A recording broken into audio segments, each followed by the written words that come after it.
Je vous disais donc que les émotions primaires, qui sont de l'ordre de la survie, sont des émotions courtes, alors que les émotions secondaires sont des émotions longues, qui durent. Et en fait, je ne sais pas très bien pourquoi on les appelle des émotions, parce que je dirais que ce sont plutôt des états.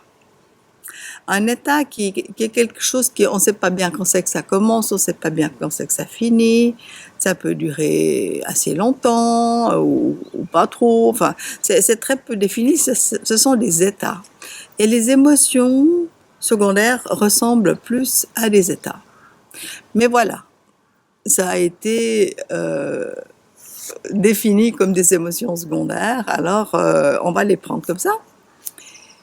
Et quelle est la grande différence entre les émotions primaires et les émotions secondaires?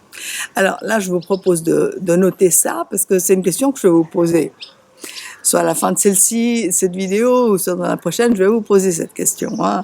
Quelle est la différence entre les émotions primaires et les émotions secondaires? Alors, elle est fondamentale parce que c'est carrément l'autre côté de la médaille, c'est carrément le contraire.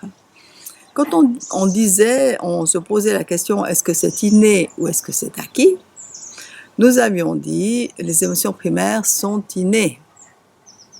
Eh bien voilà, les émotions secondaires sont acquises. Les émotions secondaires sont le résultat d'expériences.